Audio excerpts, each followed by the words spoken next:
Hoy hablaremos sobre tuberculosis meningea, una enfermedad que sigue presente y que cuando un paciente está afectado puede comenzar con los síntomas lentamente al principio y en cuestión de semanas se vuelven más intensos.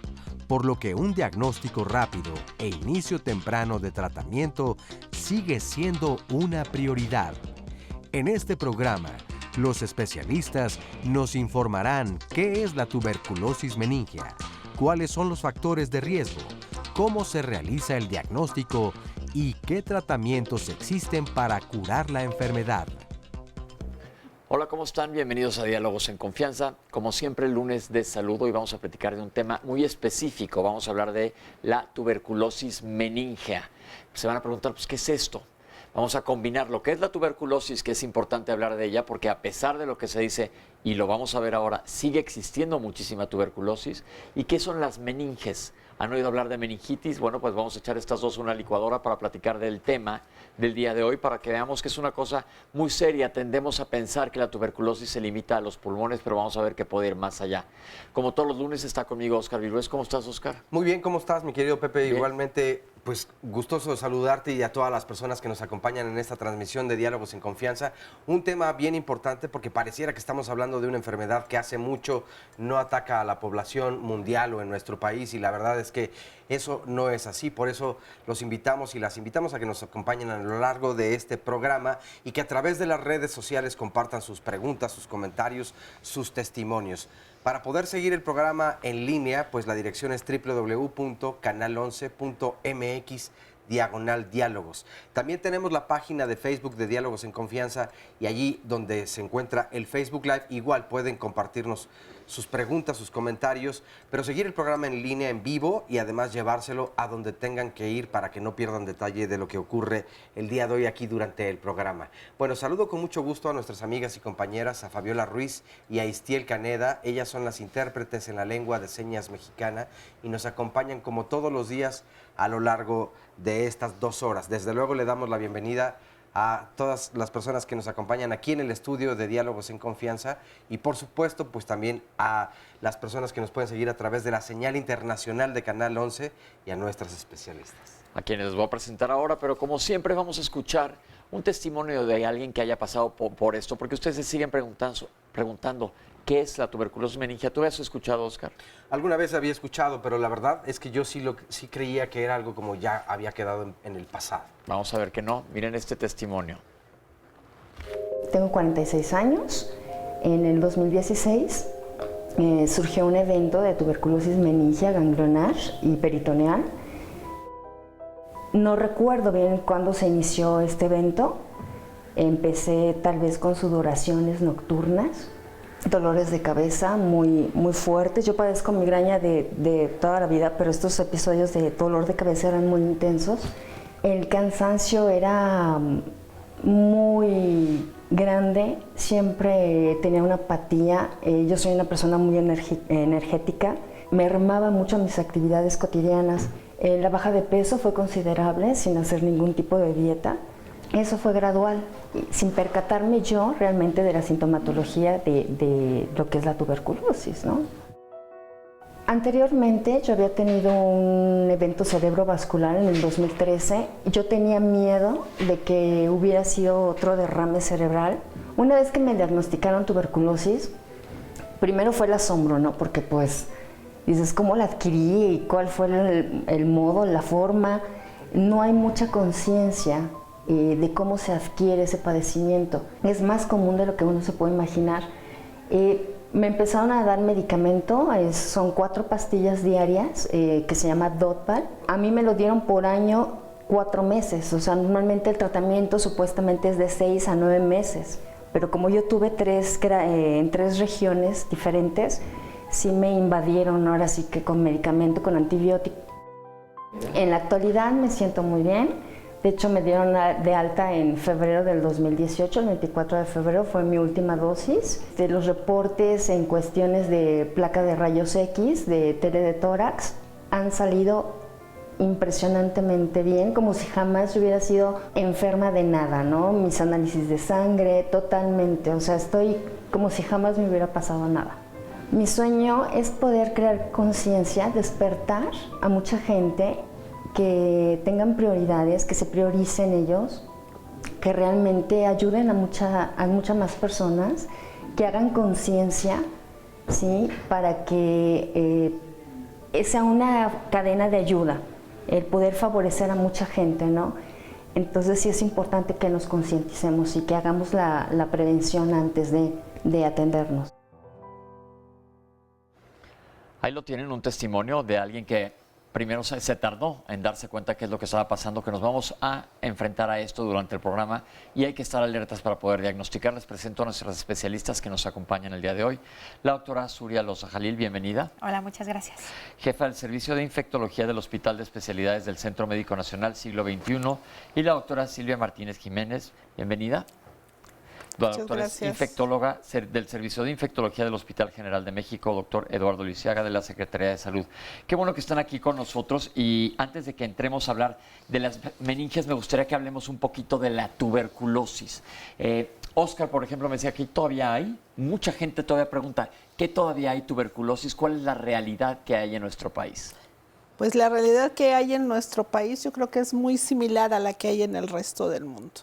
La Organización Mundial de la Salud, cada vez que inicia una plática, dice, 1 de cada 3 individuos en el mundo tiene tuberculosis. Esa es la realidad. ¿Tuberculosis sintomática? Tiene infección por tuberculosis. No todas las infecciones se manifiestan clínicamente, pero ya está el primer paso. O sea, 1 de cada 3 en el mundo estamos infectados con la bacteria. El bacilo. ¿Qué es la tuberculosis? Es un bacilo que bueno, puede vivir con nosotros durante muchísimos años, como dice la doctora, sin que nos demos cuenta. Y ante un momento de baja de defensas, por decirlo así, sobre todo ahora con el VIH, que sigue de moda incluso, se puede manifestar y las manifestaciones pueden ser en cualquier lado, ¿no? Yo siempre que me preguntan, ¿y dónde te puede dar tuberculosis? Donde sea, ¿no? Piel, ojo, pulmón, cerebro, todos lados. Entonces, sí, es una infección súper frecuente. Ahora, también es importante que hay países con más prevalencia de tuberculosis, ¿no? O sea, no es lo mismo México que Noruega, ¿no? Suecia, o que la India, o que África, donde sigue habiendo muchísima tuberculosis. Es decir, en países del tercer mundo es más frecuente que exista infección por tuberculosis. Sí, por supuesto. Es una enfermedad finalmente de países con cierto grado de pobreza también, ¿no? Hay mucha relación con esto. Eso es muy... Sí, doctora. Estamos considerados como un país pobre. Claro, estoy de acuerdo que no tenemos la misma carga de la India o de algunas partes de Pero somos tercer mundo. Pero yo siempre digo, cuando llega un paciente al hospital, a mi hospital, al servicio de infectología, con alguna enfermedad febril, pérdida de peso, mi primer diagnóstico, yo le voy a buscar primero tuberculosis, porque es muy prevalente en la población que atendemos. Cuando hablamos de tuberculosis tendemos a pensar que va a ser una infección respiratoria, pero nos acaba de decir algo clave la doctora. La tuberculosis te puede dar en cualquier lado. Nosotros los gastroenterólogos la vemos intestinal, que es un problemón también, sí, claro. Pero puede haber cutánea, puede haber en ojos, puede haber prácticamente en cualquier lado, puede haber infección renal por tuberculosis. Y hoy nos vamos a enfocar a hablar de las meninges. Y las meninges les vamos a platicar qué son. Ahorita nada más quiero decir una cosa, que nos expliquen una cosa. La tuberculosis pulmonar, ¿qué tan prevalente es en la población general? ¿Qué tanto lo vemos como en consulta?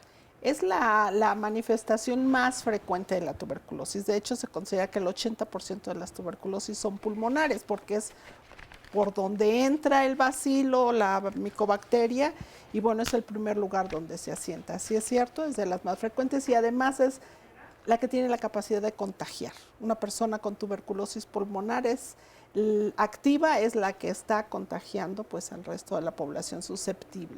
Es decir, entonces el 80% de las tuberculosis están en los pulmones y la persona que tiene tuberculosis en los pulmones es la que contagia a las demás personas. Si nos remontamos a la Edad Media, me acuerdo que decían, en las novelas, tú has leído, Oscar, que dicen, tenía un nombre la tuberculosis, le decían no es obviamente la peste, pero tenía un nombre y era que tosían sangre. La tisis, eran los tísicos. Los tísicos, exacto. Y la gente la ven en, no sé quién ha visto películas modernas que empieza a toser, por ejemplo, Los Miserables, Cosette, empieza a toser y ahí va con sangre. Todas esas, cuando ven el cine y vean que alguien tose con sangre, normalmente se están refiriendo.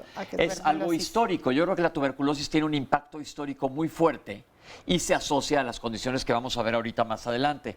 Pero como nos dijeron ya, la tuberculosis puede dar en cualquier lado y hoy nos vamos a referir a las meninges. Pero les pregunto a ustedes, ¿saben lo que son las meninges? Si no saben lo que son las meninges, vamos a ver este video. El sistema nervioso central se puede dividir en sistema nervioso central periférico y central. Normalmente esto puede abarcar lo que es la médula espinal y las estructuras del cerebro, como es el tallo cerebral, el puente mesencéfalo y el cerebro como tal. Nuestro organismo desarrolló una especie de protección para, para proteger estas estructuras, y esta se llama dura madre, pia madre y el espacio subaracnoideo, que están recubriendo estas tres estructuras o el sistema nervioso.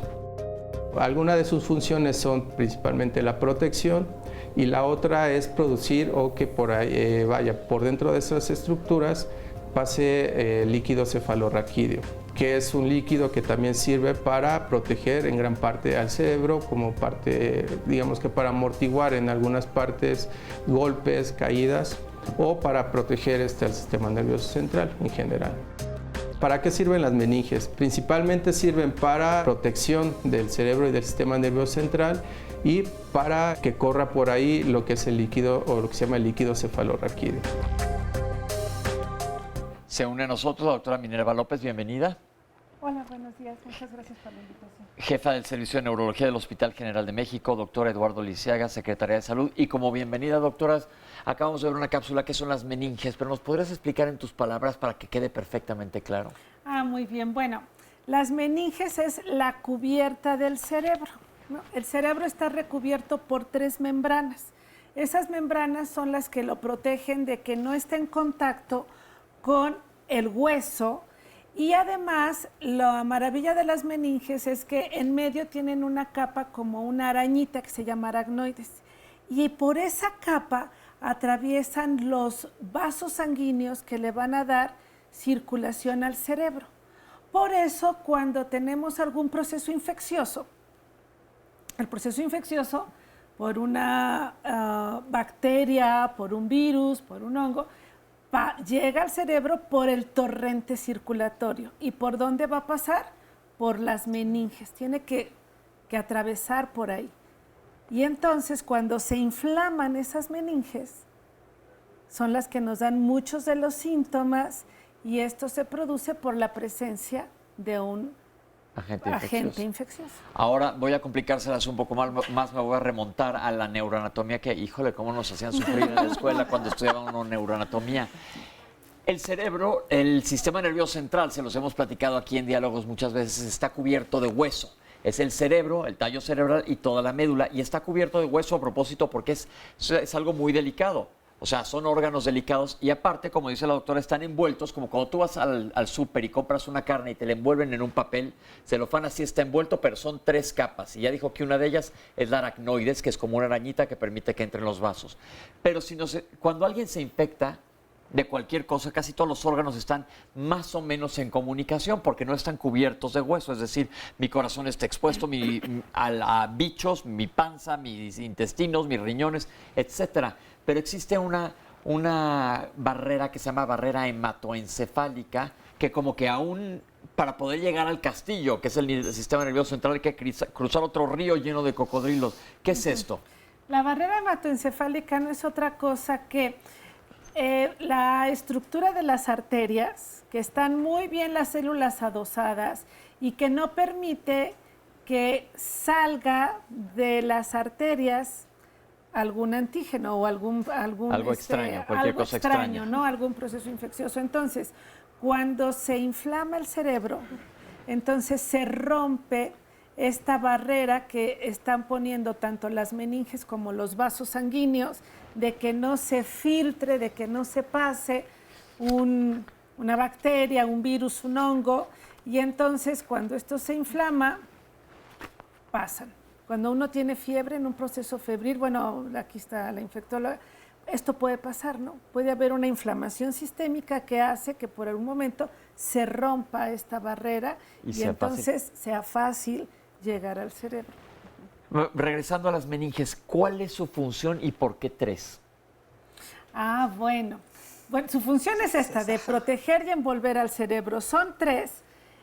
Está la duramadre, que es la más externa, que es muy dura. Luego está la aracnoides. Que es la pegada al hueso. Que es, no, es primero la duramadre, luego es la aracnoides y luego la pía madre, ¿no? Entonces, tenemos la que está muy delgadita, como una telita de cebolla, que está protegiendo al cerebro.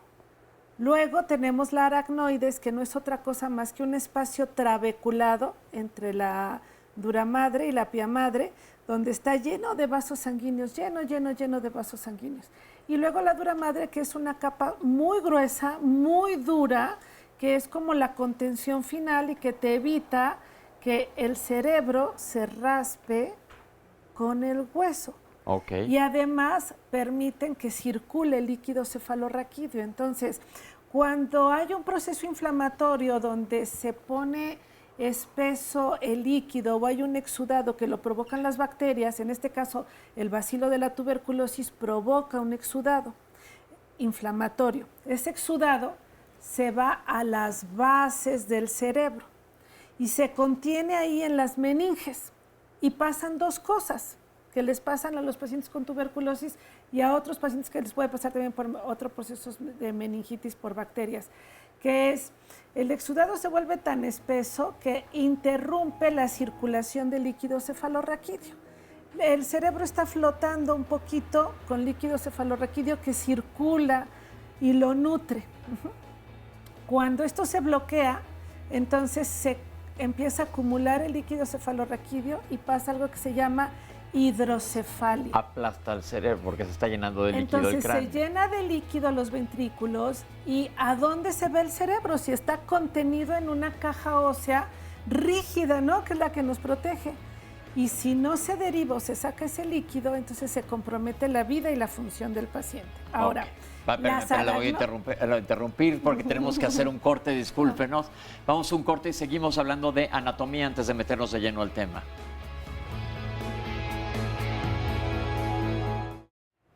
Estamos de regreso en Diálogos en Confianza y interrumpí a la doctora a la mitad de la función de las meninges. Entonces, doctora, ¿en qué nos quedamos? Bueno, la otra parte, cuando se te afecta la meninge, cuando se te afecta la aracnoides, ¿no? Esa parte del medio, es muy importante saberlo porque eso nos hace comprender por qué algunos pacientes por una infección tienen un infarto cerebral. Entonces, estas arterias tan finas que están ahí con este exudado se inflaman. Y entonces lo que el paciente presenta es una vasculitis, una inflamación intensa y severa de las arterias que puede hacer que se tapen. Y entonces al taparse ocasiona la muerte de las células de ese territorio que nutre el cerebro. Como si fuera un infarto cerebral. Ocasiona un infarto cerebral y entonces el paciente tiene síntomas por infartos que a veces son irreversibles. Si no lo revertimos, no nos damos cuenta en las primeras horas, ya no lo podemos revertir, ¿no? Entonces hay 2 síntomas muy importantes que si no los tratas, si no los identificas, tienen secuelas. El paciente se puede morir o quedar severamente afectado. Ok. Se une con nosotros la doctora Laura Escobedo Jaimes. Doctora, bienvenida. Le damos las gracias que venga porque aparte tuvo un percance y está aquí con nosotros. La doctora es neumóloga, coordinadora de la Clínica de Tuberculosis del Hospital General de México, doctor Eduardo Lisiaga de la Secretaría de Salud. Ya platicamos de qué son las meninges, el panorama general de la tuberculosis, pero aprovechando que está aquí y dije, el órgano donde le da en serio la tuberculosis, donde el primer contacto y donde más tuberculosis hay es en los pulmones. Si nos hablara de cifras reales de tuberculosis en nuestro país y en el mundo. Aproximadamente en nuestro país ocurren de 21 a 23,000 casos por año de tuberculosis. De estos casos, el 85% van a ser pulmonar a nivel mundial y el 15% extrapulmonar. Pero en nuestro país, gracias al buen programa que se está llevando de tuberculosis, se están diagnosticando más casos extrapulmonares. Eso es lo último que estamos viendo en diferencia en los años anteriores. Entonces, ahorita están aumentando las formas extrapulmonares hasta en un 20-25% a nivel nacional. En el hospital donde nosotros trabajamos es cosa aparte porque es un hospital de tercer nivel de atención, de concentración. en donde van todos los casos de los pacientes que no pueden ser diagnosticados en provincia, acuden a nuestro hospital.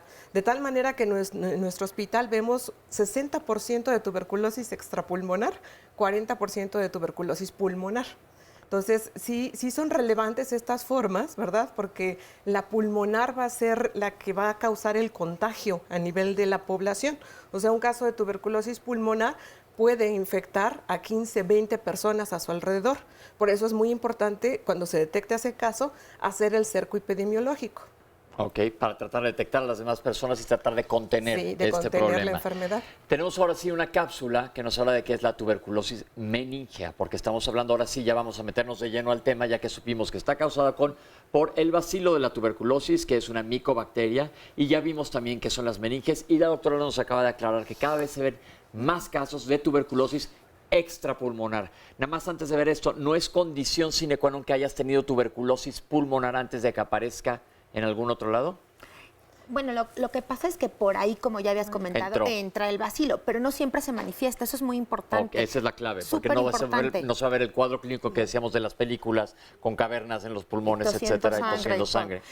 Pero también, perdón, es algo importante que ahora con todo el cáncer, VIH, inmunosupresión de otros tipos, diabetes, exacto, súper importante. Las presentaciones extrapulmonares, como dice la doctora, son más frecuentes porque los cuadros se modifican.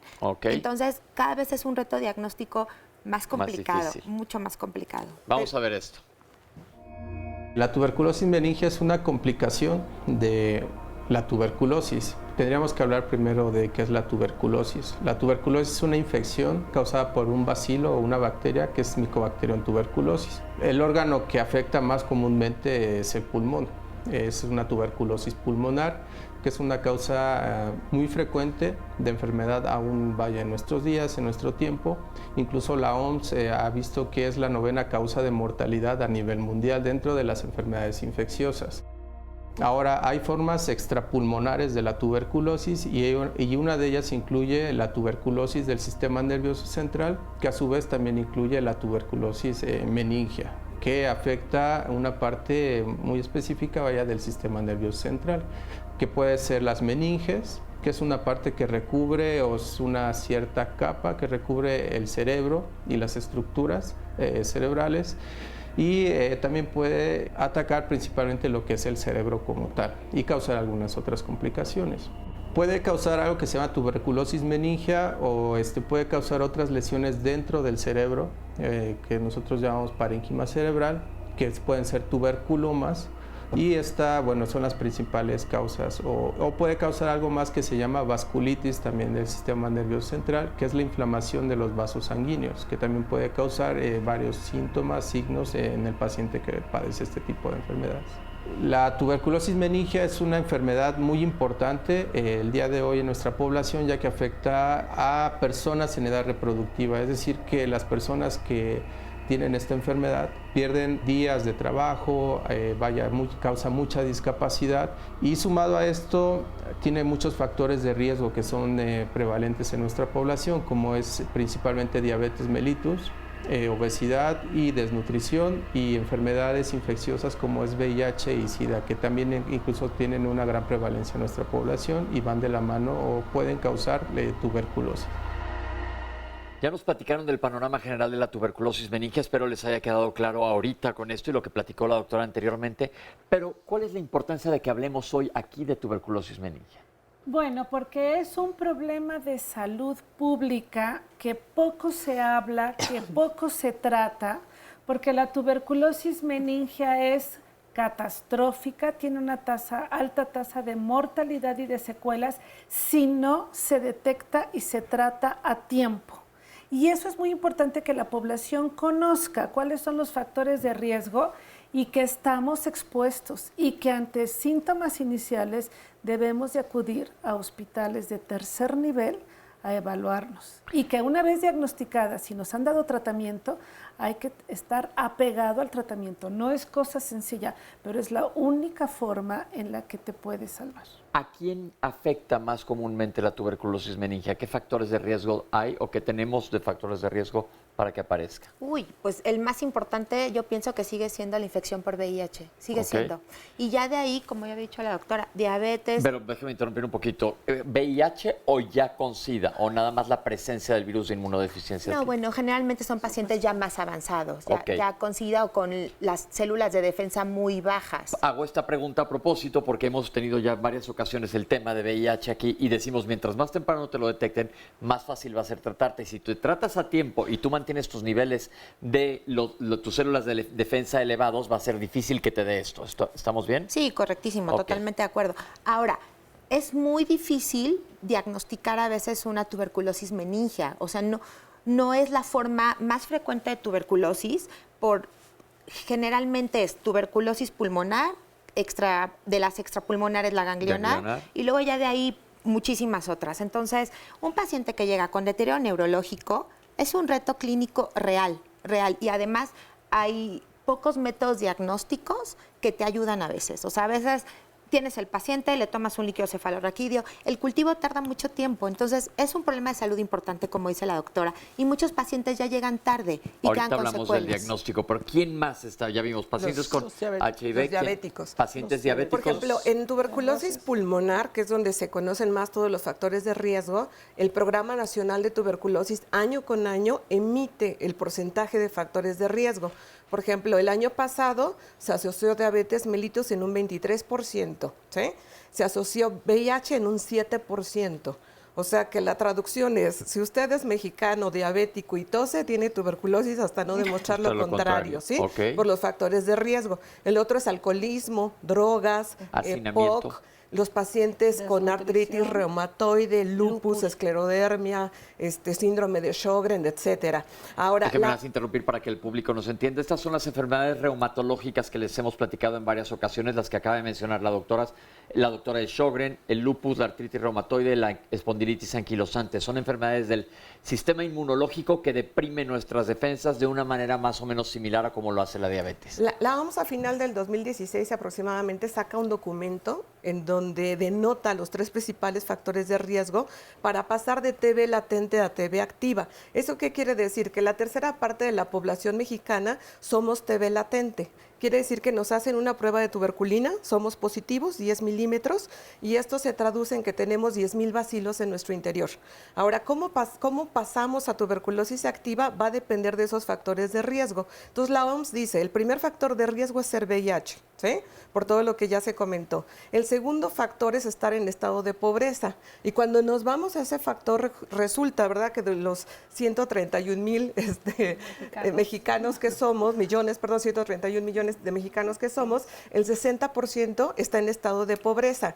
Y entonces, imagínense, ese 60%, la tercera parte son PPD positivos, o sea, 10,000 bacilos. PPD positivo quiere decir que tienen los bacilos en su interior, que hemos estado expuestos al bacilo de la tuberculosis, no quiere decir que lo estemos manifestando. Solamente de los que somos PPD positivos, o sea, del 95% de la población que sea PPD positivos, solo 5 a 10% van a desarrollar la tuberculosis activa y va a depender de los factores de riesgo. Entonces, pero si se está en estado de pobreza, es muy importante, ¿no? El desarrollo, el pasar de TB latente a TB activa. Y el tercer factor que no se había documentado antes es el tabaquismo.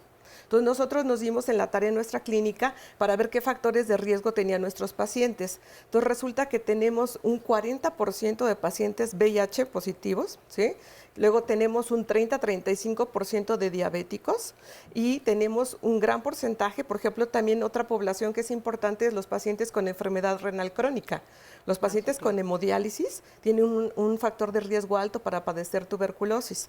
Y después nos fuimos a ver qué tanto de nuestra población fumaba, tomaba o consumía varias drogas al mismo tiempo. Y resulta que, y solamente estamos hablando de este estudio en TB pulmonar, no en TB extrapulmonar. TB, cuando decimos TB, con B grande, TB es tuberculosis.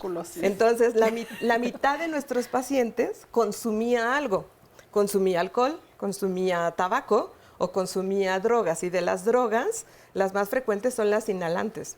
O sea, la marihuana, el tiner, la piedra que se conoce, la cocaína en diferentes presentaciones. Y había otros que tenían policonsumo.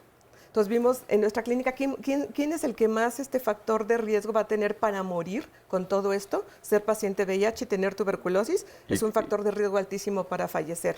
Pero el siguiente factor es tener policonsumo en drogas. Ahora, en cuanto a la mortalidad de la tuberculosis meningea, va a ser dependiendo a qué factor se asocie. Si se asocia, por ejemplo, a diabetes, es una mortalidad alta porque los diabéticos hacen lo mismo que en la TB pulmonar. Los diabéticos que les da tuberculosis meningea hacen unas formas de tuberculosis meningea extrañísimas, como si fueran tumores, etcétera, y es más difícil hacer el diagnóstico. Pero, por ejemplo, si se asocia a VIH y un paciente VIH que no se había diagnosticado previamente, que se está diagnosticando en las últimas etapas del VIH, la mortalidad a nivel mundial se puede asociar hasta en un 80%. Pero ¿qué hacemos nosotros en el hospital? Trabajamos de forma multidisciplinaria. Entonces, los infectólogos de nuestro hospital son unos súper expertazos para el diagnóstico. Entonces, trabajamos con neuro y trabajan conmigo, que soy la coordinadora de la clínica. Entonces, ellos hacen el diagnóstico en base también a nuestras recomendaciones, porque nosotros hacemos recomendaciones para el diagnóstico y nosotros otorgamos el tratamiento. Ok, voy a seguir hablando de diagnóstico de factores de riesgo. Ya vimos todos los factores de riesgo que hay y quedan bastante claros, pero por ejemplo, el primer testimonio que vimos no tenía ningún factor de riesgo. ¿Qué tan factible es que alguien ausente de factores de riesgo presente algo así? Sí es factible, sí es factible. Ahora, en cuanto a la diseminación que comentaban hace rato, siempre va a entrar por pulmón el bacilo, ¿sí? A menos que yo sea un laboratorista y que esté trabajando con el bacilo y me lo inocule en la piel, ¿sí? O que sea un bebé, ¿verdad?, que estuvo en el útero de una mamá con tuberculosis miliar. Ahí es una vía transplacentaria. Pero todos los demás lo inhalamos primero. Entonces, podemos inhalar de 1 a 2 bacilos, que son los que caben en las gotitas de plush, y eso es suficiente para que se lleve a cabo en mi cuerpo toda la respuesta inmune, ¿sí?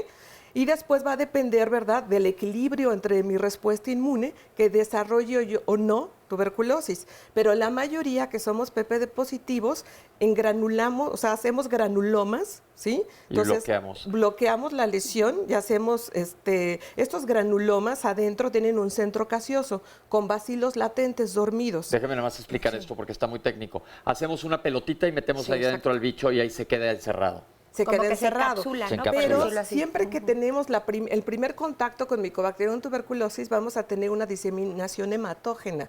Y estos granulomas... Esto quiere decir por sangre. Por sangre. Y estos granulomas los podemos encontrar, ¿verdad?, en las meninges, ¿verdad? Que es como se disemina. En el riñón, en el hígado, en el vaso. Pero entonces mi pregunta vuelve a ser la misma. Ahí se van a quedar. Los granulomas ahí se van a quedar. Y hasta que yo llegue a la edad adulta y me dé un factor de inmunocompromiso, ¿verdad? Que puede ser, si no es ninguno de estos, puede ser alguna gripe, algo que deprima mi sistema inmune. Pero a veces no están bien preguntados los factores de riesgo. Y resulta que este paciente que yo pienso que no tiene nada, pues inhala marihuana todos los días. ¿Verdad? Entonces sí tenía un factor de riesgo, ¿verdad? O está en desnutrición y nadie le había diagnosticado la desnutrición. Entonces hay que identificar bien, preguntar bien, ser muy acuciosos en el interrogatorio para identificar el factor de riesgo, para quitar ese factor de riesgo, porque yo lo puedo curar de la tuberculosis meningea, ¿verdad? Y después, si persiste este factor de riesgo, puede volver a presentar otro cuadro.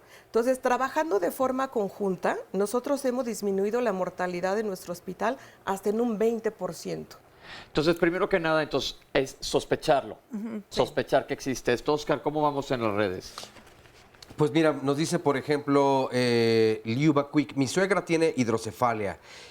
O sea, ¿esto es un síntoma o probable síntoma de la enfermedad? Come Rico nos dice, ¿el factor de riesgo de enfermedades crónicas se puede prevenir con alguna vacuna? Julieta Lorene Velázquez Villegas nos dice, mi sobrino a la edad de 1 año y medio tuvo una infección del estómago y mucha fiebre. Le dieron medicamento y se curó. Se le bajó la fiebre y se detuvo la diarrea, pero a los días le volvió y tuvo convulsiones. Se le llevó de urgencias al hospital, pero no le hicieron nada. Al siguiente día tuvo una lesión muy severa en el cerebro. Anduvo de hospital en hospital y no sabían qué tenía hasta que le diagnosticaron encefalitis. ¿Qué es?, nos pregunta, y cuál es la diferencia entre la meningitis y la encefalitis. Por otro lado, nos dice también, a las personas adultas mayores, ¿qué tanto aumenta el riesgo de este padecimiento? Y nos dice también, Rebeca PF, ¿la tuberculosis puede volver a implantarse después de un año? Bueno, no pone los signos de interrogación, pero podría ser también una pregunta. Hay muchas más, pero es momento de hacer una breve pausa y regresamos aquí a Diálogos en Confianza.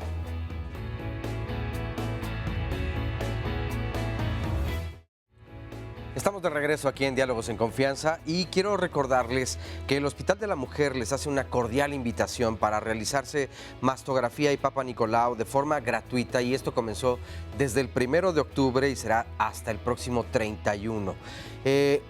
Los días y horarios de atención: de lunes a viernes de 8 de la mañana a 2 de la tarde. ¿En dónde está ubicado el Hospital de la Mujer? Bueno, pues la calle es Salvador Díaz Mirón, número 374, en la colonia Casco de Santo Tomás. Es decir, aquí en el área donde está el Canal 11. Estamos solamente a una cuadra, estamos muy cerca para que a lo mejor quieren venir al programa y de aquí se van entonces al Hospital de la Mujer, y por supuesto comunicarle a todas las mujeres que conozcan pues que está desde luego todas estas pruebas para que se puedan realizar de forma gratuita y desde luego pues que acudan. Bueno, vamos a ver a continuación a una persona que ha vivido la tuberculosis meningea. Él es Gerardo, así que vamos a escucharlo de su voz. Tengo 29 años y padecí tuberculosis meningea. Los síntomas iniciaron con dolores de cabeza, vómito, tos, todo parecía indicar que era como una gripe. Es más, incluso previo al diagnóstico me habían dicho que tenía una gripe muy grave, que realmente no fue así, fue influenza. Esto me dejó muy débil y unos meses después los síntomas no se iban, los dolores de cabeza aumentaban.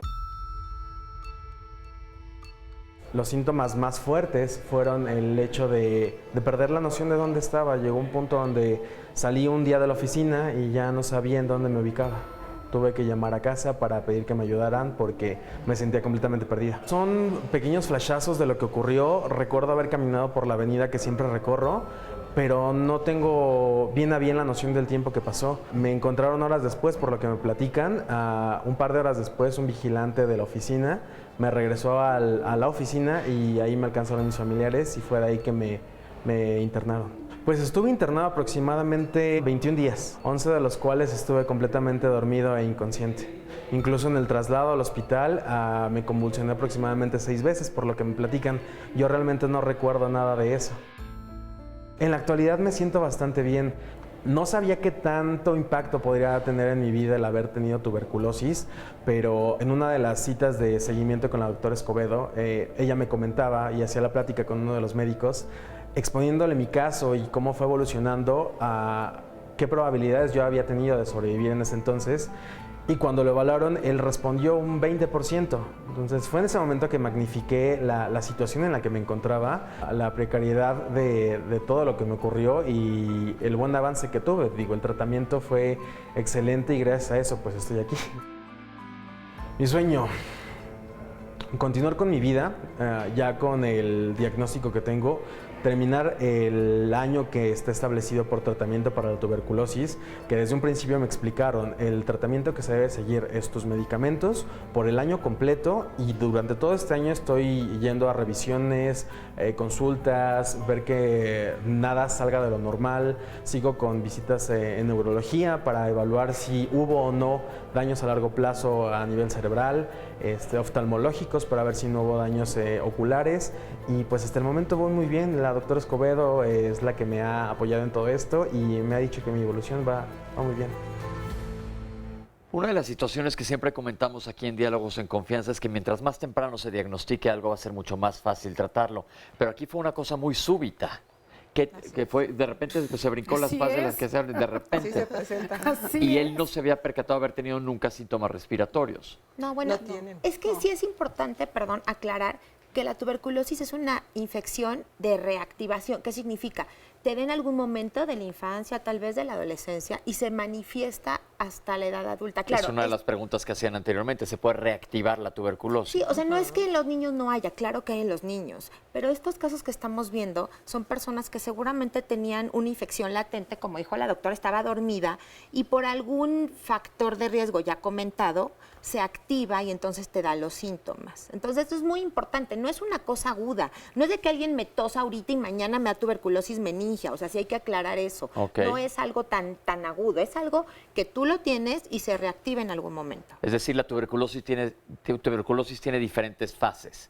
Tenemos una cápsula que nos habla de las fases de la tuberculosis para que nos explique exactamente esto que nos acaban de decir. Las fases de la tuberculosis meningia son 4. Según el Consejo de Investigación británico, lo ha dividido en 4 desde hace muchos años. Una es una fase de síntomas inespecíficos, en donde el paciente puede tener mal estado general, dolor de cabeza, alteraciones de la conducta como tipo apatía o depresión, o sea, como que de repente las cosas que generalmente al paciente le tomaban interés, ahora ya parece que no. O incluso se llegan a confundir cuadros de inicio de la tuberculosis con depresiones. La segunda fase o la segunda etapa es cuando ya empieza a aparecer alteraciones de la conciencia. El paciente se puede tornar somnoliento, en estupor, y aquí es donde puede llegar a tener datos de focalización neurológica que son muy inespecíficos y leves, pero lo más importante y que ayuda a detectar que se trata de una meningitis tuberculosa es afección de los nervios oculomotores. Entonces los pacientes presentan desviación del globo ocular hacia un lado, visión doble, de eso se quejan, e incluso caída del párpado en esta etapa. Puede llegar y la cefalea o dolor de cabeza, que al principio podría ser leve o tolerable, puede ser que ahora ya sea más importante.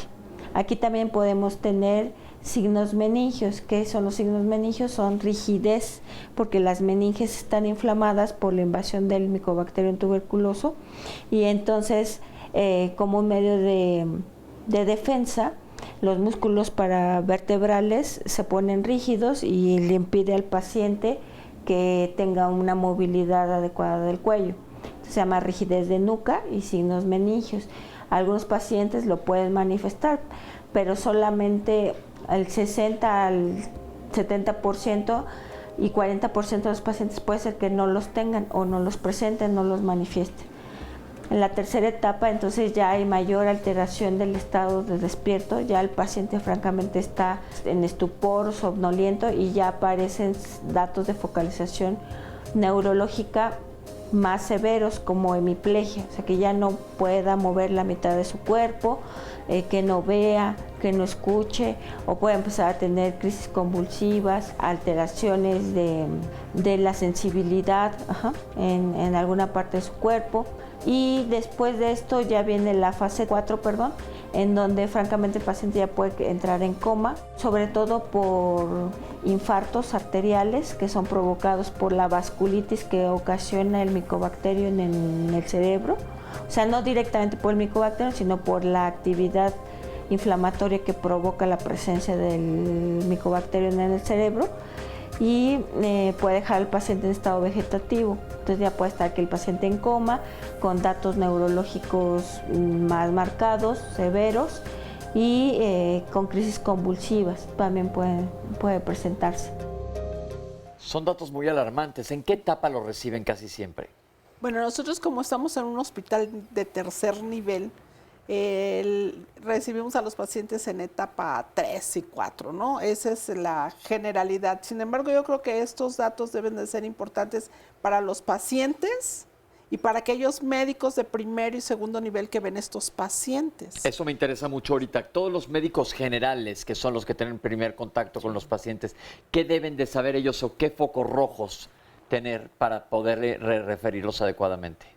Yo creo que un dolor de cabeza progresivo, ¿no? Y cuando justo en la cápsula me parece muy importante, la afección en los ojos. La tuberculosis es una de las infecciones que afecta los pares craneales oculares, que es el 3, 4 y 6, que bueno, no Los que nos permiten mover los ojos. Exacto, Sí. y justo dicen, se te cae el párpado, ves doble, entonces son datos de alarma y empiezan a tener fiebre los pacientes, como dice la doctora.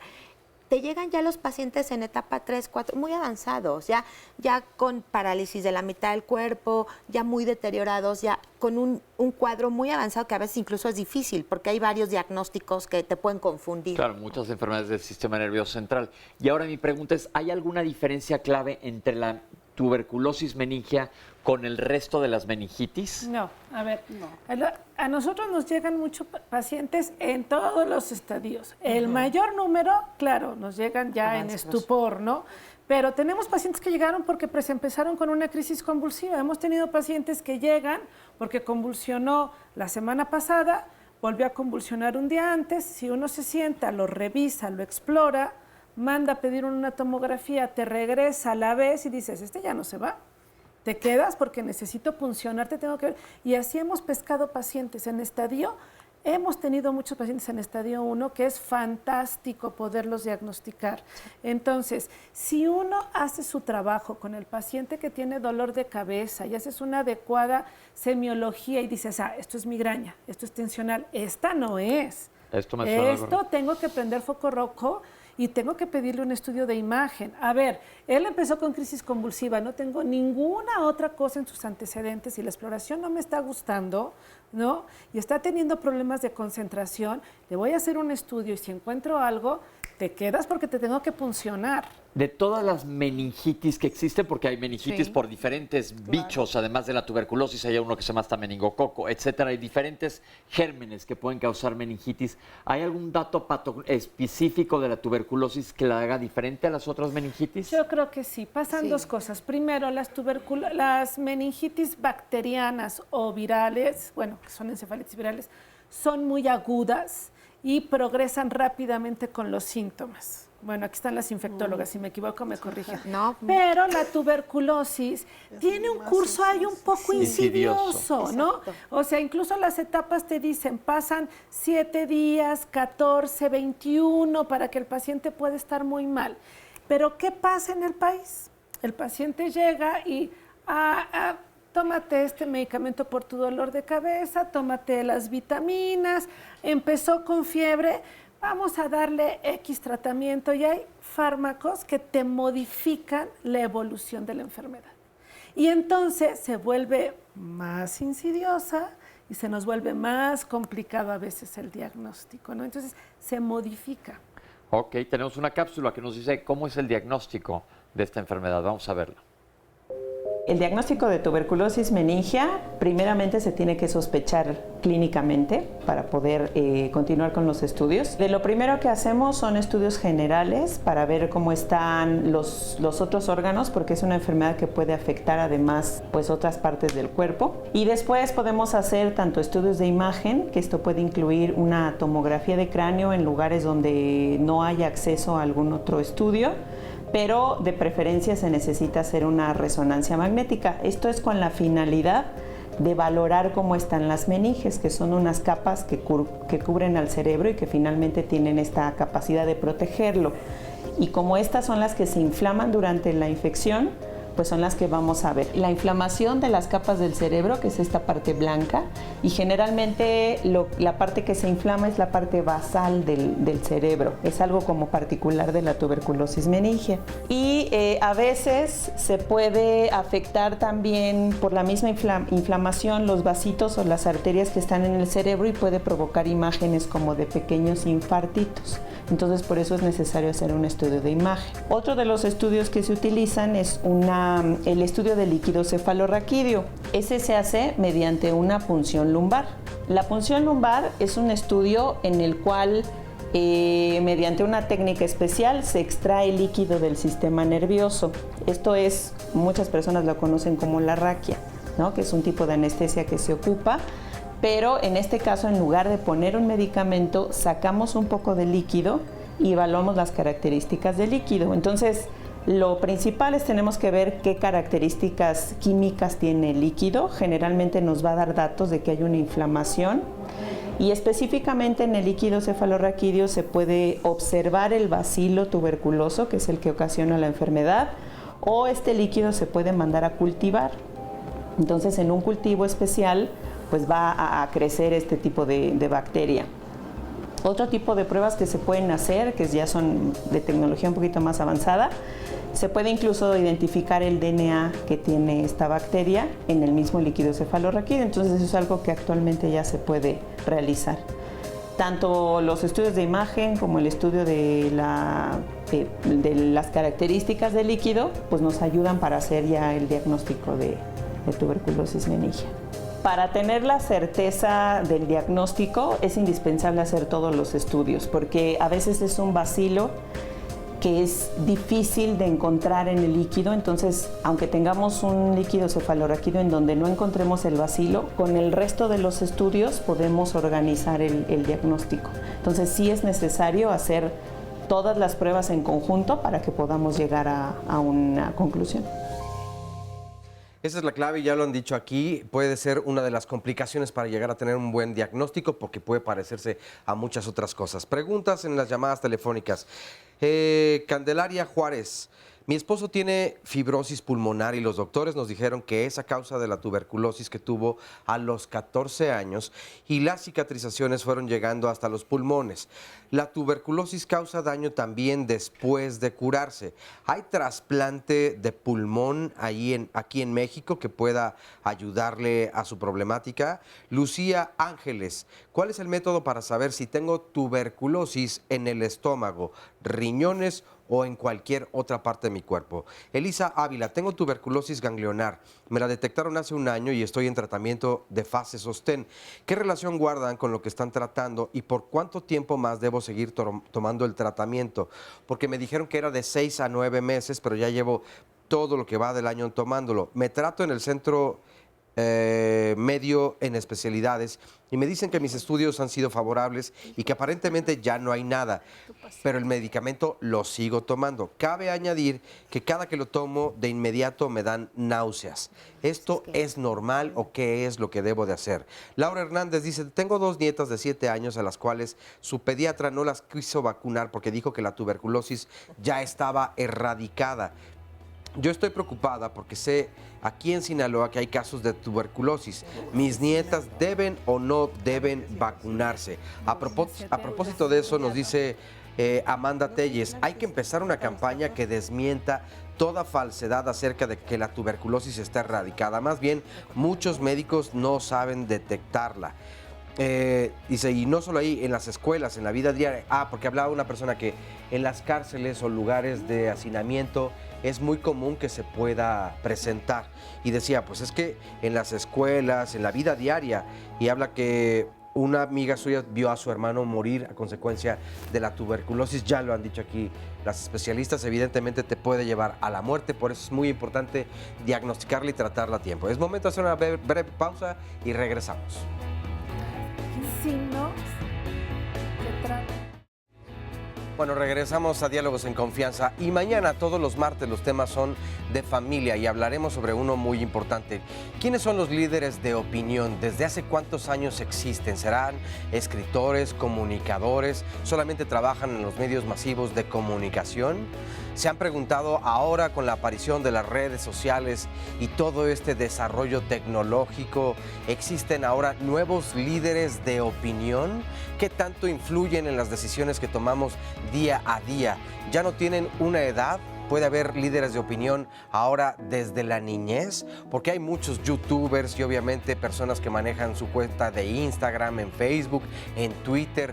Se está manifestando mucho más gracias a todos estos dispositivos electrónicos. ¿Qué opinan ustedes y qué tanto sus hijas, sus hijos y todas las demás personas estamos influenciados por todas estas personas que llamamos también influencers o líderes de opinión? Bueno, de esto y más hablaremos mañana en punto de las 9 aquí en Diálogos en Confianza. Vamos a ver a continuación el resumen de la primera parte y enseguida el testimonio de Jordi. 1 de cada 3 individuos en el mundo tiene tuberculosis. Es un bacilo que bueno, vive puede vivir con nosotros durante muchísimos años, como dice la doctora, sin que nos demos cuenta. Es una enfermedad finalmente de países con cierto grado de pobreza también, no hay mucha relación con esto. La que tiene la capacidad de contagiar. Una persona con tuberculosis pulmonar activa es la que está contagiando pues al resto de la población susceptible. Bueno, las meninges es la cubierta del cerebro. Entonces, cuando se inflama el cerebro, entonces se rompe esta barrera que están poniendo tanto las meninges como los vasos sanguíneos, que es el exudado se vuelve tan espeso que interrumpe la circulación del líquido cefalorraquídeo. Cuando esto se bloquea, entonces se empieza a acumular el líquido cefalorraquídeo y pasa algo que se llama hidrocefalia, que eso nos hace comprender por qué algunos pacientes por una infección tienen un infarto cerebral. Aproximadamente en nuestro país ocurren de 21 a 23 mil casos por año de tuberculosis. Pero en nuestro país, gracias al buen programa que se está llevando de tuberculosis, se están diagnosticando más casos extrapulmonares. O sea, un caso de tuberculosis pulmonar puede infectar a 15, 20 personas a su alrededor.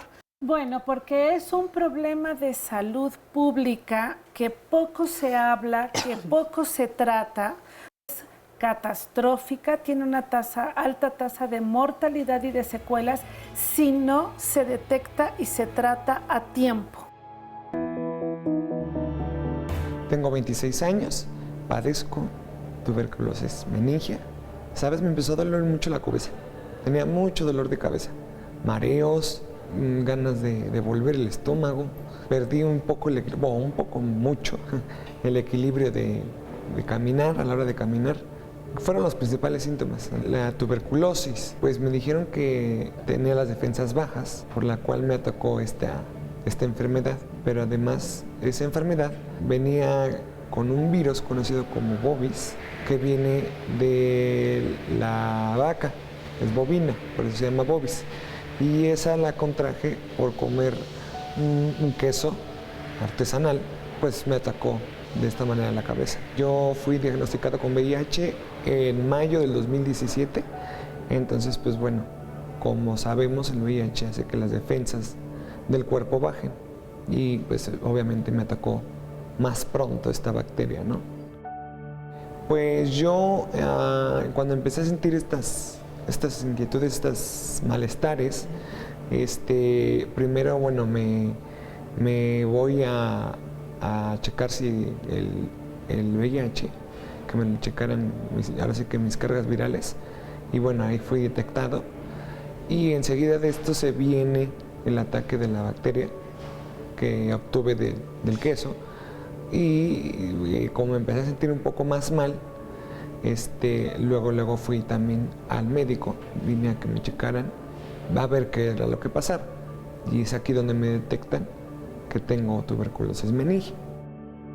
Soy bailarín, pero ahora sí que por esta situación, yo empecé muy debilitado, la situación se complicó un poco en esa cuestión y bueno, me suspenden la actividad de bailar. Trabajo pues todos los tipos de baile, baile de salón, jazz, un poco de bailes latinos, el hip hop. Ahora sí que trabajo varios estilos porque me gusta en sí todo tipo de baile. Mi sueño, quisiera retomar lo que me apasiona mucho bailar y bueno, en este caso seguir aprendiendo más cosas, yo creo que más estilos, un poco de danza aérea, un poco de ballet tal vez. Y bueno, mi sueño siempre ha sido el teatro. Vamos a escuchar testimonios del público. Hola, Jorge. Buenas tardes. ¿Cómo estás? Bien, gracias. ¿Hace cuánto te diagnosticaron a ti con esta patología, esta enfermedad? No, ya tiene bastante, como unos 12 años. 12 años. Sí, ¿12 años? 2 meses. 2 meses. ¿Y te iniciaron tratamiento? Sí. ¿Cómo vas con el tratamiento? Pues ahí vamos. ¿Cómo te sientes tú? ¿Qué síntomas tienes? Pues bien, con el medicamento que estoy tomando me he sentido mejor. ¿Antes qué sentías antes del medicamento? mareos, se me secaba la boca, ganas de vomitar. Ok. Doctora Laura, usted lo está manejando. Sí. ¿Y cómo estuvo el caso, cómo fue el caso de Jorge? Pues llegó igual en estadio muy avanzado.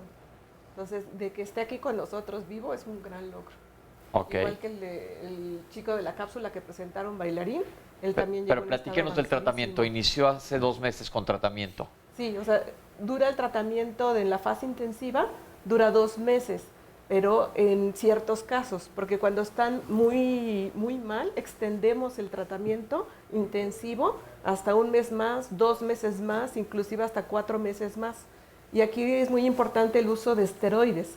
Si veían en la cápsula al bailarín, al chico que es bailarín, que estaba muy cachetoncito, es porque le estamos dando esteroides a dosis altas. Este chico estuvo internado 4 veces. Muy grave. Déjame explicarse, esteroides son derivados como de la cortisona, de los cuales ya hemos hablado, que se utilizan como antiinflamatorios. Y se tienen que ser manejados por un médico que va a dar una dosis alta y los médicos van a bajar poco a poco la dosis. Exactamente, y esos esteroides son maravillosos para disminuir la inflamación de las meninges. Y a veces los extendemos por temporadas largas de acuerdo a la evolución del paciente. Ok, ¿cómo está el pronóstico de Jorge? Vamos ahí, o sea, lo vamos acompañando en el proceso. Él todavía está en fase intensiva y todavía se considera ahorita muy delicado. Por eso lo invité para que ustedes vieran las diferentes etapas de la enfermedad y cómo cada paciente va a responder de diferente forma. Perfecto. O sea, hay pacientes que se recuperan al íntegrum, ¿verdad? Como el bailarín, que todavía no termina tratamiento, y que lo interesante también es que tiene otras micobacterias, no precisamente Mycobacterium tuberculosis. Por ejemplo, él les decía, tengo una micobacteria que adquirí en el queso o la leche, porque yo se lo expliqué cuando identificamos esa micobacteria. Y ellos tienen una evolución más tórpida, o sea, mucho más grave. Entonces, va a depender del paciente. Hay unos que responden muy rápido y otros que tardan tiempo en responder. Ok, muchas gracias. Sí, doctora. Yo quería comentarles algo porque cuando uno diagnostica un paciente y se empieza la fase de tratamiento, el tratamiento es muy largo, es mínimo de 1 año si todo va bien, ¿no? Pero bueno, siempre les digo a los pacientes, no te desesperes, ¿no? A veces parece que vamos lento, a veces parece que no avanzamos, el paciente se desespera, la familia se cansa. El tratamiento es muy difícil, les da náusea, les da vómito, tienen también mareos, tienen mareos por la propia enfermedad, porque el cerebro está inflamado, no está bien irrigada la sangre porque no llega en forma correcta, puede ser que hayan tenido pequeños infartos o puede ser que tengan colecciones, ¿no?, donde esté el bacilo.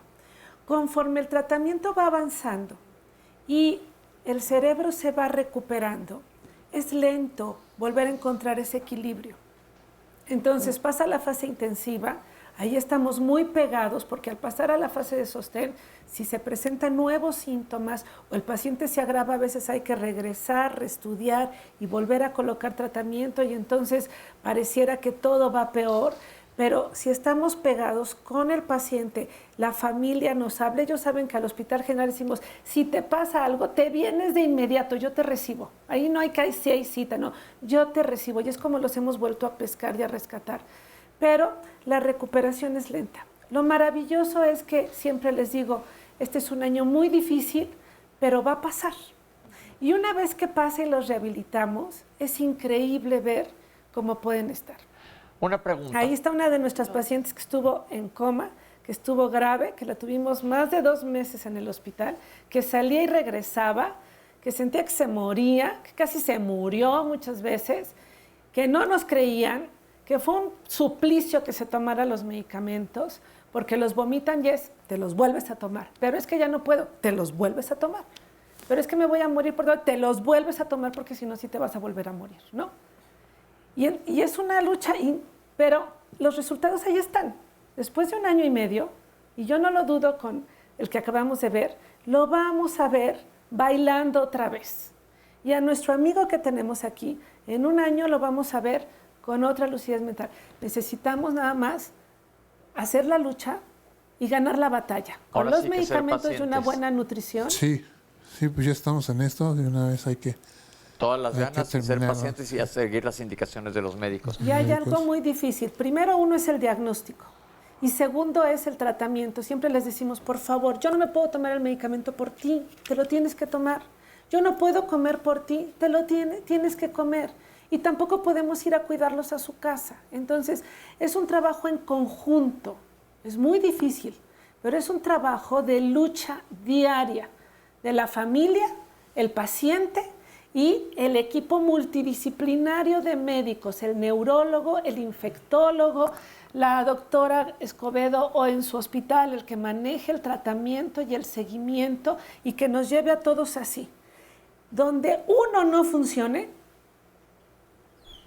Mal.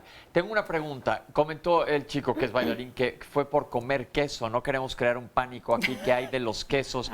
Y ustedes leen cuando la leche se habla de pasteurizada. Esto quiere decir que hay un control. Pero ¿nos podrían nada más aclarar esto para que no crear un pánico? Sí, qué bueno que lo comentaste. Sí, son leche bronca, como se conoce comúnmente, directa así de la vaca, y quesos mal pasteurizados o frescos o elaborados muchas veces en ranchos que no tienen unas ciertas normas de higiene. Control de calidad. Sí, por supuesto que no es en todos los productos lácteos y qué bueno que se aclara, porque al rato, bueno... Sí, por eso lo aclaro. Sí, por eso sí, es importante Bueno, es que hay aclarar. vacas tuberculosas en el país y vacas con brucela, ¿no? Que bueno, es otro diagnóstico. es otro Entonces, tema. Chivos también. sí, entonces cabras. Entonces, cuando obtienen esa leche y hacen esos quesos artesanales tan deliciosos, como no se pasteurizó, no se hirvió lo suficiente para que si había una bacteria ahí se muriera, si la hay, pues ahí va y nos las comemos muy ricas. Ok, perfecto. Ahora tenemos varias preguntas. Hola. Hola, nosotros como personal de la salud, ¿cómo podemos prevenir el contagio? Silvia. Prevenir el contagio directo de un paciente, por ejemplo. Sí. Bueno, como se comentó, la principal vía es la vía aérea o inhalada. Entonces, si es un paciente que tiene tuberculosis pulmonar, siempre usar cubrebocas de alta eficiencia, de los blancos, estos que son como muy redonditos, como de pintoras de cuenta, estos que a veces la gente no los azules convencionales no sirven de nada, evidentemente. Entonces, si es un paciente bacilífero, o sea, que está sacando la bacteria por la boca, siempre la primera protección que hay que tener es la aérea. Eso finalmente es por donde entran las micobacterias, como personal de salud, por supuesto. Otra pregunta. Hola, buenos días. Yo quisiera saber cuáles son las principales estrategias para prevenir cualquier tipo de tuberculosis. Sí, pues tal vez las principales, una empezando desde la infancia, la vacunación, ¿sí? La otra son los factores de riesgo, por ejemplo, las personas que tienen VIH, los que tienen diabetes, todas estas situaciones pues podrían ser prevenibles, por eso están encaminadas las medidas de salud pública a disminuir los casos de VIH, a combatir la diabetes, a mejorar los estados nutricionales de las personas y claro, en aquellas situaciones, por ejemplo, de pacientes con algún tipo de inmunocompromiso que tengan que someterse a terapias pues que debilitan su estado inmunológico, pues medidas de profilaxis para evitar que desarrollen la enfermedad. Preguntan que por qué en la diabetes. Acuérdense que hemos platicado aquí de la diabetes en muchas instancias. La diabetes es una enfermedad que te afecta a todo el organismo y te deprime tu sistema inmunológico, haciéndote más susceptible a infecciones por oportunistas que podría ser, por ejemplo, en este caso, un bacilo de tuberculosis que no afecte a alguien que esté perfectamente sano, se va a ir sobre el diabético. Entonces, por eso insistimos siempre sobre los diabéticos, que es un problema de salud muy grande en el país. Otra situación importante que les pregunto, ¿la vacuna qué tan efectiva es? La vacuna finalmente protege las formas más graves, que justo es el tema que estamos hablando, la tuberculosis meningea. Se aplica al nacer y la mayor efectividad es en los primeros años de vida, justo en los niños chiquitos, donde esto es mortal y además los va a dejar, si sobreviven, con muchísimas secuelas. Entonces, México sigue siendo un país endémico de tuberculosis y la vacunación es muy importante. De hecho, se pone cuando los bebés nacen, en el primer año de vida, que es donde se presentan estas formas. Ahora, como en la pregunta, ¿no? Hay pediatras que ahora ya no lo sugieren, dependiendo del estado Sinaloa, socioeconómico, se puede decir. Pero también a veces las muchachas que nos pueden ayudar en el hogar pueden tener tuberculosis y entonces contagian al bebé y el bebé tiene formas graves. Entonces siempre hay que prevenir. No sabemos en dónde podemos adquirirla, como bien preguntaban. Entonces, lo ideal es que sí se vacunen todos los niños. La Claro. tendencia es, aunque tu pediatra te sugiera que no, tú insístele y está dentro de la Cartilla Nacional de Vacunación, además. Sí, claro. Dejarlos cubiertos contra tuberculosis. Ok, otra pregunta más. Buenos días. Yo quiero saber de manera general cómo es el programa de rehabilitación para las complicaciones neurológicas en su hospital. Ok, en el hospital lo que hacemos es que desde que están hospitalizados, una vez que el paciente está estable, empezamos a hablar del sistema de rehabilitación para que hagan movimientos pasivos.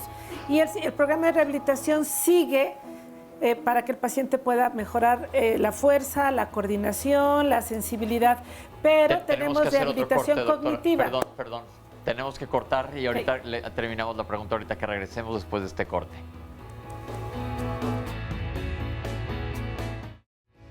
Bueno, todos los lunes aquí en Diálogos en Confianza los temas son de salud y tenemos una invitación muy atenta que les hacemos prácticamente todos los lunes y es al proyecto Tlalpan 2020 del Instituto Nacional de Cardiología.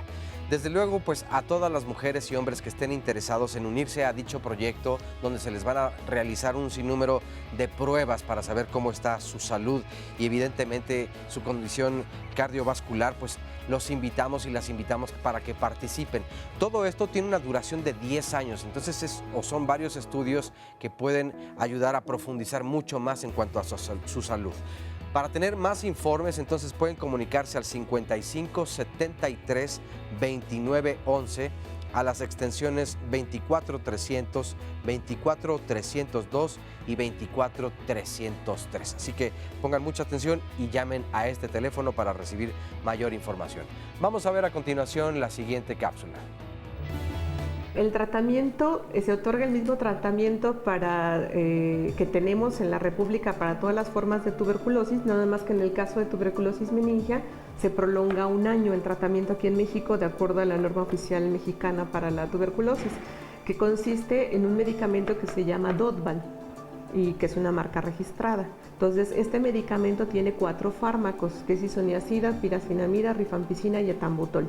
Pero también es muy importante cuando se hace o se tiene la sospecha de un caso de tuberculosis meningia, aparte de iniciar tratamiento con el Dotval, es el inicio de esteroides. Los esteroides se ha visto, ¿verdad?, que son medicamentos muy potentes para quitar toda la inflamación que produce la micobacteria en las meninges y el paciente pueda quedar más íntegro neurológicamente, pueda recuperar todas sus funciones mentales superiores.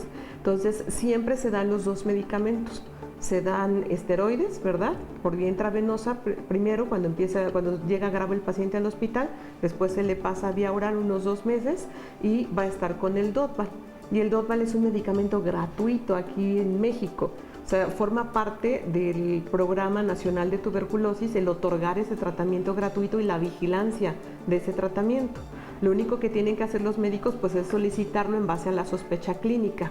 Nosotros tratamos, como es una enfermedad tan grave y mortal y que deja secuelas neurológicas, nosotros tratamos de iniciar el tratamiento cuando tenemos la sospecha clínica y ya en base también a los estudios de líquido cefalorraquídeo, pero tratamos de iniciarlo lo más rápido posible. Ya si se documenta otra enfermedad, pues el medicamento se retira. Pero en cambio, si sí es esa enfermedad y el tratamiento se inicia de forma oportuna, pues se evitan las secuelas neurológicas. El tratamiento dura 1 año, tiene 2 fases, una fase intensiva y una fase de sostén. La fase intensiva dura 60 dosis de lunes a sábado y la fase de sostén, ¿verdad?, va el resto del año, o sea, 10 meses. Como ven, es un tratamiento, ya nos dijeron, intensivo y luego una fase de sostén. Y nos explicó la doctora desde antes que es muy importante la cooperación del paciente para recibir el tratamiento de manera completa. Porque luego sucede que se empiezan a sentir mejor y dejan el tratamiento y entonces puede haber una reactivación de la tuberculosis. Pero nos estaba explicando la rehabilitación. Esta va a la mano del tratamiento, dependiendo del grado de afección. Sí, claro. Para poder recuperar al paciente necesitamos hacer una rehabilitación psicomotriz una rehabilitación para que aprendan otra vez a deglutir. En el hospital tenemos un área específica donde se les entrena para volver a deglutir. Foniatría para que vuelvan a hablar bien, psicología y nutrición. Todo va de la mano, ¿eh? Todo va de la mano y todo es como una terapia de rehabilitación porque hay que volverlos a integrar. Entonces, si no lo nutro bien, ¿cómo va a ser músculo? Y si no hace músculo, ¿cómo va a tener fuerza? Y si no le enseño otra vez a deglutir y a tragar, porque algunos están con gastrostomía o con sonda, o está débil el paladar, y entonces hay que enseñarles y a hablar y a respirar, ¿no? Entonces va, y en algunos casos, terapia pulmonar también se les da. Y además, muchos, por ejemplo, pacientes con HIV tienen que seguir con su tratamiento para el virus de la inmunodeficiencia. Deben, No dejar los demás tratamientos para seguir. Sobre una de las preguntas que nos hacían ahorita en público es, ¿se puede reactivar después de un tiempo la tuberculosis? O sea, que se esté tratando y luego que esté tratada, esté bien el paciente y pum, y le vuelve a brincar. Sí, puede ser. Sucede en varias situaciones. O sea, lo ideal es que el paciente se cure. ¿Sí? Sin embargo... Sí se cura. Sí se cura. La tuberculosis es una enfermedad curable y prevenible. Bueno, el paciente se puede curar, pero como les había explicado, la doctora puede quedar ahí un remanente, ¿no? Que se reactive, o bien una persona se puede volver a reinfectar de forma externa de una fuente diferente, ¿no? Mira, hay una pregunta de Maribel Abrán, nos dice... Mi suegro tuvo tuberculosis meningea y hace 2 años vivimos con él y mi esposo y mis hijos de 9 y 4 años actualmente. Fue operado y estuvo internado en el Hospital General. Mi pregunta ¿es contagioso más que nada por mis hijos? ¿Tenemos algún riesgo? Sí, es una buena pregunta. ¿Qué tanto los familiares de pacientes con tuberculosis, qué riesgo tienen? Solamente que el paciente haya tenido tuberculosis meningia y aparte tuberculosis pulmonar. Entonces es muy importante, nosotros en la clínica, aparte de hacer todo el protocolo para tuberculosis meningia, tratamos de hacer todo el protocolo para tuberculosis pulmonar también.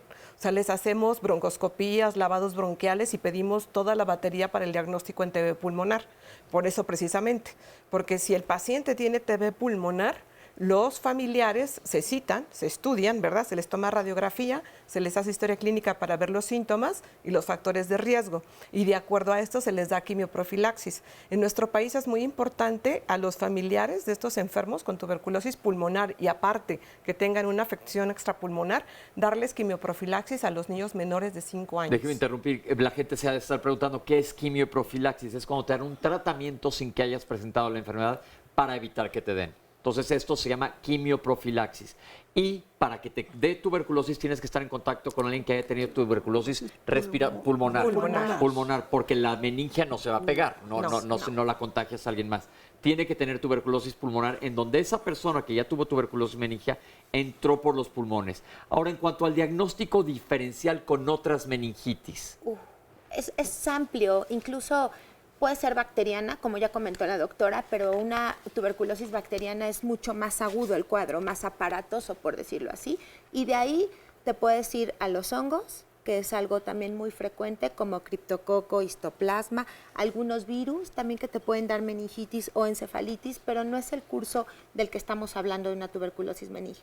Por eso repito que no es fácil, llega un paciente y es igual a tuberculosis meningia. Hay que investigar. Hay que hacer pruebas, claro que ya se comentó liquiocefalorraquídeo, otras pruebas de diagnóstico, pero no es como lo primero que pensamos siempre, no es una gama de posibilidades. Hay que pensar en los otros tipos de meningitis y hemos visto diferentes casos clínicos que son totalmente distintos. Pongan mucha atención en el siguiente caso clínico, el testimonio que nos va a dar Daniel. Vamos a verlo. Tengo 29 años y padecí tuberculosis meningia. Mis síntomas empezaron con dolores de cabeza muy fuertes. Yo al principio pensé que era migraña o otra cosa y pues me automedicaba hasta que llegó un punto que empecé a desvariar. Y la verdad fueron unos 3 días muy difíciles porque no sabíamos qué tenía. No podía retener, no entendía él nada, no decía nada coherente, incluso él ni decía que se llamaba Daniel, él decía que se llamaba Juan, estaba como muy nervioso, muy ansioso. Lo llevamos con 3 médicos diferentes y los 3 médicos diferentes nos decían que tenía 3 cosas muy diferentes. lo llevamos al Seguro Social, en el Seguro Social me lo rechazaron, aún teniendo seguro él, que no, decían que no tenía seguro, pues la única alternativa fue traerlo aquí. La marihuana atacó mi sistema inmunológico y perdí mis defensas y por eso me contagié de tuberculosis meningia. Me inducieron a coma para que el tratamiento me hiciera mayor efecto. Me entubaron, me hicieron una traqueostomía. Estuve hospitalizado 1 mes y medio. Salí del coma y como a los 10 días me dieron de alta. Muy, muy grave estuvo mi hijo. Le dieron muchas infecciones, le quiso dar un infarto en el corazón. De veras, es una enfermedad que hay que tener un poquito de conciencia cuando no la conoce uno. Yo no la conocía, pero yo lo único que les puedo decir a todos es que si tienen un dolor de cabeza, vayan inmediatamente a hacer una tomografía y véanse. Mi vida diaria con él es traerlo a las terapias, tiene muchas terapias. Pues me dedico más bien a él ahorita, en este momento me dedico a él a sus terapias, a que coma bien. Mi vida gira sobre de la de él en este momento nada más. Tiene su esposa, tiene a su niña, pero ella está dedicando a la niña y yo me estoy dedicando a sacarlo a él. Tomo muchas terapias de lingüística, físicas. No, el medicamento, como ya pasó 1 año, ya lo terminé. Me dice el doctor que si sigo con mis fisioterapias, voy a regresar a hacer lo que era antes, estar bien, hablar bien, estar bien físicamente. Me dedicaba al soporte técnico en una empresa de telemarketing. Mi sueño es, pues, volver a ser la persona que era, poder trabajar, hacer algo de mi vida. Muchas gracias por tu testimonio, ya sé que estás aquí con nosotros, muchas gracias por compartirlo, porque esto nos hace mucho más real el programa y nos concientiza. Y yo creo que felicitamos a tu esposa y a tu mamá, que está contigo todo el tiempo, pero más que esto, ellos están ya en la etapa de ayudarte a recuperar. Pero aquí yo creo que es muy importante que hagamos mucha conciencia sobre la prevención y los factores de riesgo que ya se ha comentado para evitar que lleguemos a esto. Oscar, ¿qué nos dice la gente? Hoy muchísimos comentarios. Claudia Suárez nos dice, mis hijos nacieron en el 94, 96 y 98 respectivamente. Sus médicos pediatras me indicaron que no era necesario vacunarlos contra la tuberculosis. ¿Están en riesgo entonces? ¿Se pueden vacunar aún? Respecto a lo mismo, Mitch H.A. Yo nací en Estados Unidos y no me pusieron la vacuna de la tuberculosis. ¿Será posible que me la pueda poner ahora que tengo 13 años? Nos dice Guillermina Vázquez López. Una pregunta, ¿qué tanto protege en la vida la BCG que nos aplican en los niños? Gracias y saludos. Nos dice también, el factor de riesgo en enfermedades crónicas se puede prevenir con alguna vacuna. Emi Dajeo, comenten síntomas generales para poner atención y prevenir justamente todo esto. Muchas gracias. Alma Gaitán, mi mamá, o a mí de pequeña, mi mamá no me puso la vacuna de la tuberculosis. Ahora tengo 37 y ya no me sirve a mí. He de confesar que desde más joven pregunté, pero había quien decía que sí y quien decía que no me la pusiera, que no era necesario. Hace 1 año y 2 meses, nos dice Arango Rendón, me detectaron una bacteria Pseudomonas aeruginosa. Exactamente. Y de ahí se me desencadenó asma y hasta la fecha persiste. Mira, coincidencia. Y es la tía con flemas y he tenido diferentes tratamientos, pero la tos sigue. Es que no sé si el autocorrector le hizo aquí una trampa y por lo tanto también a mí, pero así dice una tía con flemas y he tenido diferentes tratamientos, pero la tos sigue. ¿Qué es lo que puedo hacer? Heidi Praderas, ¿cuánto protege realmente el uso de cubrebocas, sobre todo en áreas hospitalarias, el uso de batas, gorros, guantes y botines? Son expuestos en el exterior para entrar y salir del cuidador. ¿Cómo se logra aquí en el sistema de aislamiento? Maribel, bueno, este ya lo leí. Arturo Llave López, parte importante de los estragos sociales de este padecimiento se lo debemos a las instituciones también, entonces habría que tratar todo esto. Odette Hernández, resulta trascendental la valoración en el primer nivel de atención. Los médicos generales responsables y comprometidos, además de bien preparados, son sumamente valiosos. Mi mamá trabajó mucho en en una clínica y justo es especialista en medicina familiar y preventiva. Nos dice también, bueno, nos recomienda Luis Salvador Rodríguez, me gustaría que hablaran por favor de la mielitis transversa. Por otro lado también, nos dice una persona, bueno, degeneración corticobasal en el cerebro, un lado sistema nervioso se muere y no recibe información, es causado por tuberculosis meningea, no hay cura, dicen los médicos. Esto nos dice Luz Hernández. Soy enfermera, nos dice Isaelda Toriz, y trabajo en el programa de tuberculosis y creo que es muy importante, además de hablar de los aspectos clínicos y de diagnóstico de la enfermedad, también deberían de tomar en cuenta el impacto del padecimiento para el paciente y la familia, además de todos los mitos alrededor de la misma. Espero que lean mi comentario, nos dice Guadalupe Jiménez. Mi hija tiene 15 años y desde pequeña ha padecido de infecciones en la garganta, casi siempre inflamada, al igual que un flujo vaginal y dolores en las articulaciones. Cuando pasa esto, le mandan a hacer estudios en el laboratorio para ver su factor reumatoide, un exudado faríngeo y le dan antibiótico. ¿Qué debo hacer para tratarla y que esté mucho mejor? Muchas gracias. Liz Marván, ¿qué relación tiene con la meningoencefalitis viral? A mi hijo le dio esta hace 2 meses. Estuvo internado en el hospital de ginecopediatra 3A del Instituto Mexicano del Seguro Social durante una semana. Así como apareció, desapareció. Lo atendieron muy bien y lo diagnosticaron rápidamente. Le realizaron punción lumbar y lo trataron con ceftriaxona. Ceftriaxona, exacto, y vancomicina. El cultivo fue negativo, no incluyente de proceso bacteriano. Gracias y saludos a todos. Bueno, hay todavía más comentarios y preguntas, pero hasta aquí yo vamos. quisiera que nos rompieran el mito que existe y el miedo que hay a la punción lumbar, porque la gente oye punción lumbar y se le paran los pelos de punta. Si nos explican qué es esto, la seguridad, y por qué a veces es necesario más de una vez. Ok. Como el líquido cefalorraquídeo es el elemento que fluye por todo el cerebro, por la cubierta, por adentro y baja hasta la médula, es nuestra parte más importante que podemos obtener para ver qué está pasando en el cerebro. Entonces, en muchas de las enfermedades neurológicas, los neurólogos tenemos y los infectólogos que tomar muestra de ese líquido. ¿Qué es lo que hacemos? Colocamos al paciente de ladito y buscamos el nivel que está entre la vértebra, entre la 4ª y 5ª vértebra lumbar.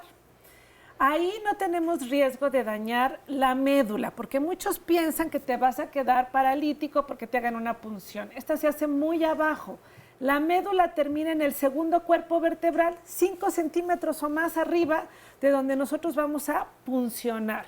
O sea, si se coloca bien al paciente y se pone a veces un puntito de anestesia, duele el puntito un poquito, se toma con la aguja, se mete, se obtiene líquido y tenemos que obtener una muy buena cantidad de líquido, de 3 a 5 frascos y cada frasco lo ideal es de 2 mililitros. Y no pasa absolutamente nada. Yo le puedo obtener 20 mililitros de un paciente y ese líquido en 6 horas ya se repuso. Ahí está, entonces no se apuren, porque hay que romper. Aquí es uno de nuestros objetivos, romper mitos. No pasa nada, si te lo indico el neurólogo, lo hacen en buenas manos, no te va a pasar nada, vamos a un corte.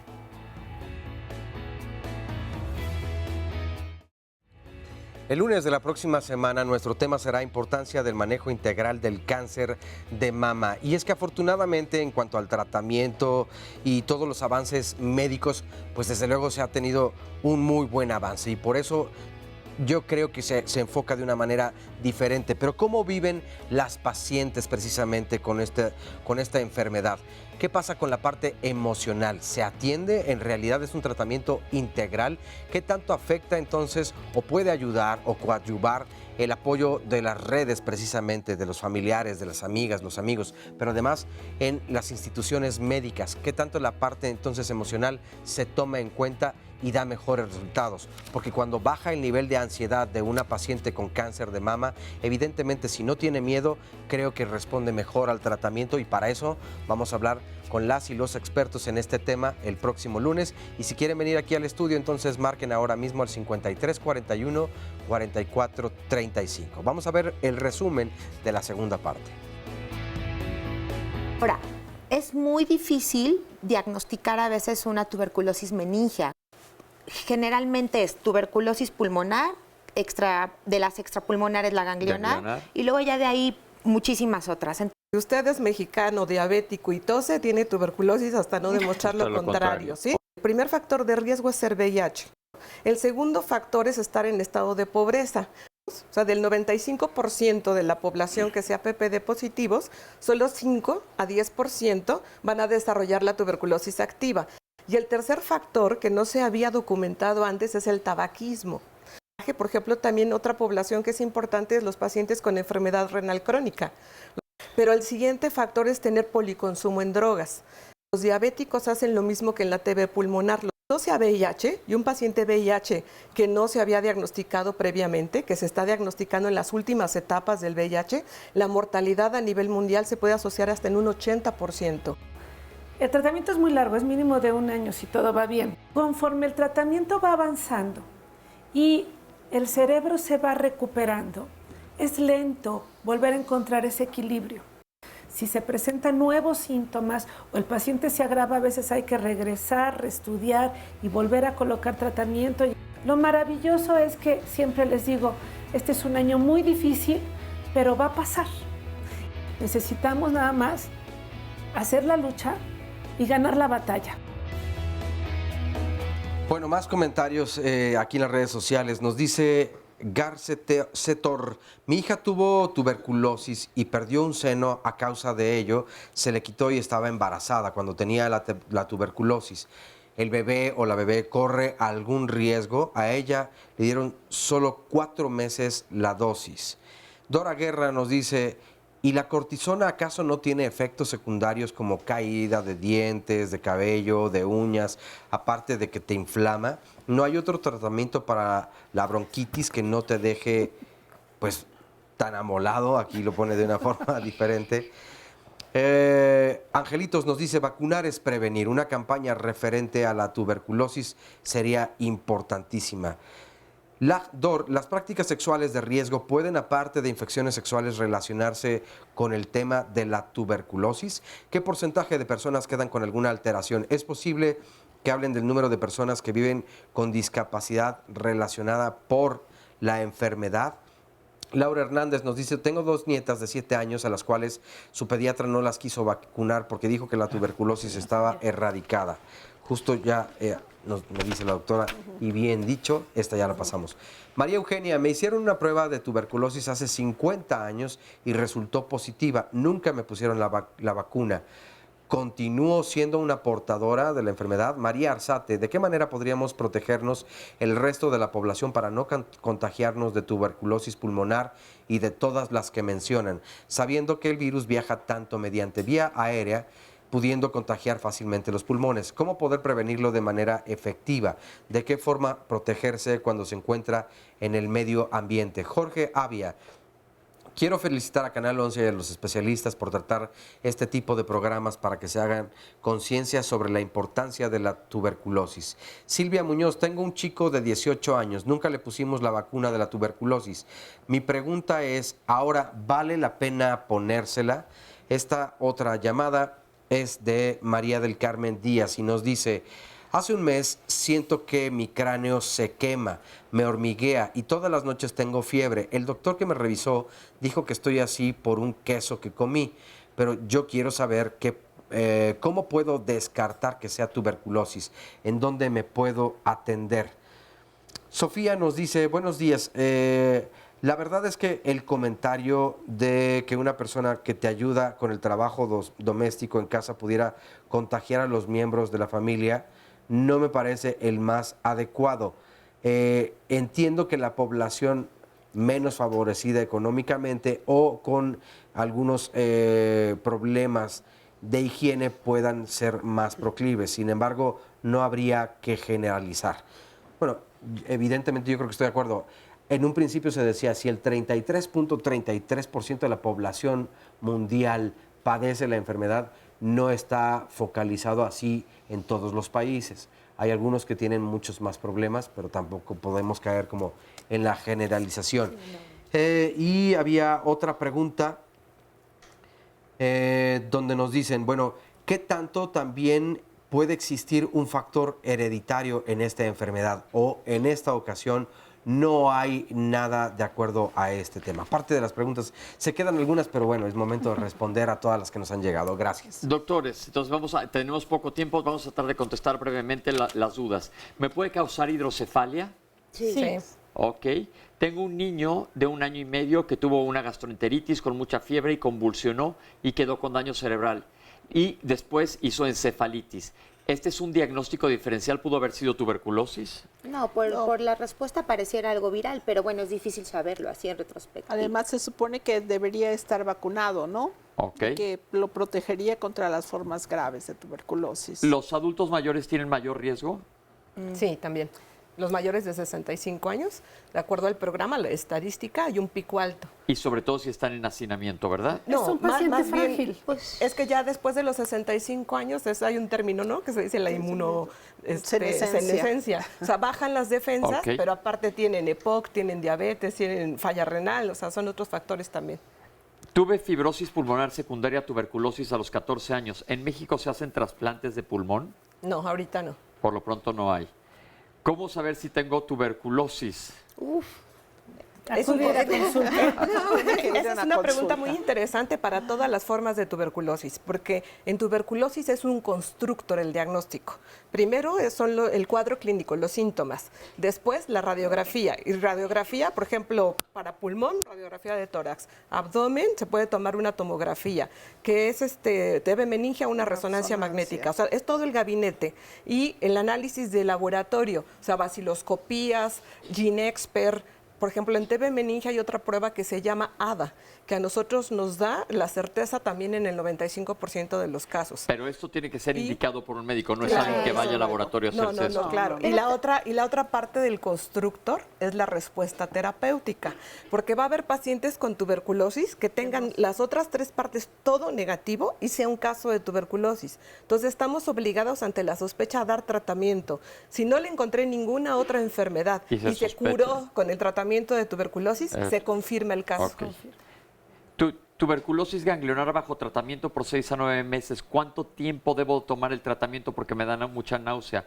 Lo que te diga tu médico, ya lo comentó la doctora, hay que aguantar lo que te estén Es de dando. acuerdo a evolución, no todos es lo mismo, es según cómo vaya, entonces lo que le diga su médico.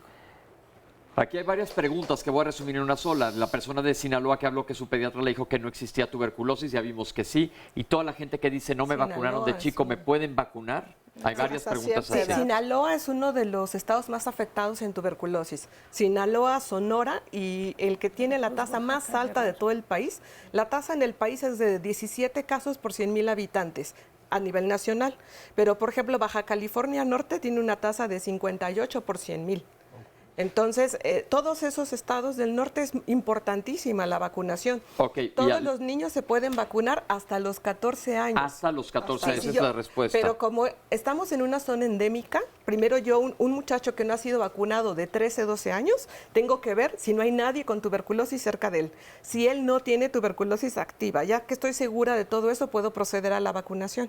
Entonces, la pregunta es, si nunca te han vacunado y tienes menos de 14 años, ve con el médico que te haga una historia clínica completa, revise todo lo que hay alrededor y si no hay ningún problema, una radiografía de tórax, entonces sí vacunarte y sí te recomiendo que vayas de preferencia con un especialista. ¿Cómo se contagia la tuberculosis meningia? Ya dijimos que la tuberculosis meningia no es contagiosa, tiene que ser por vía respiratoria en alguien que tiene TB o tuberculosis pulmonar.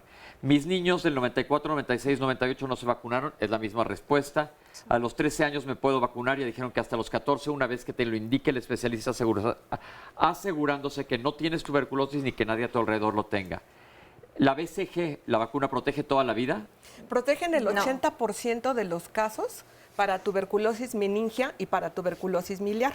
Y si se fijan ustedes en la respuesta, 80% de los casos. O sea que va a haber un 20% de los niños vacunados que están que de acuerdo a su entorno pueden desarrollar tuberculosis pulmonar, pero los va a proteger para las formas más graves, que es la TB miliar, la tuberculosis miliar y la tuberculosis meningia. Por eso se tiene que indicar la vacunación. Perfecto. No dura toda la vida la protección. No, pero sí es importante eso, también lo que dice la doctora. No te va a proteger de todas las formas y no tampoco toda la vida. Y no hay refuerzos ya que eres adulto. No, ya no. Ok.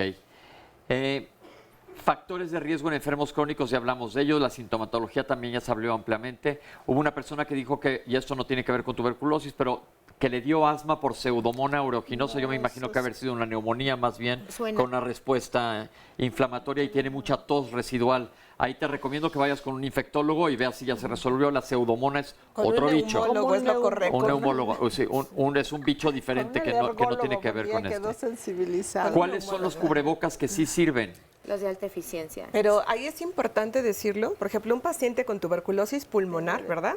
En cuanto nos enteramos que tiene el paciente o es sospechoso de tuberculosis pulmonar, hay que colocarle un cubrebocas de estos azules, porque las gotitas de plush, que son las contagiosas, se van a detener en el cubreboca azul, ¿sí?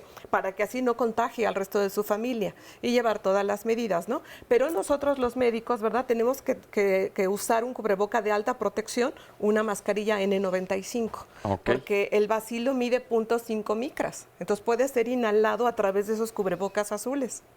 Perfecto. Hay diagnósticos diferenciales con diferentes afecciones del sistema nervioso central, ya también lo vimos que sí.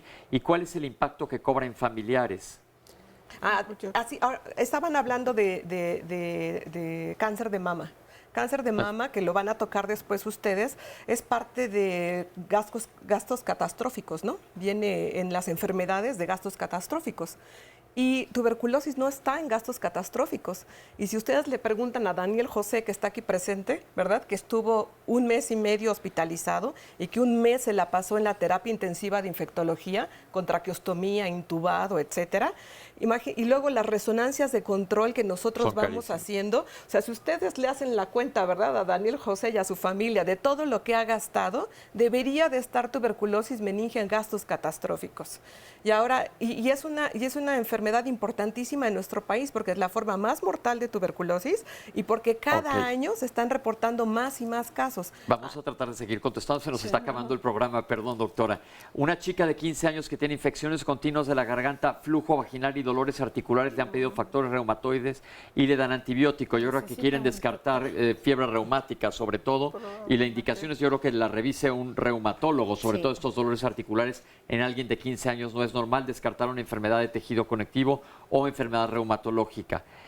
¿Cuál es la diferencia con meningoencefalitis viral?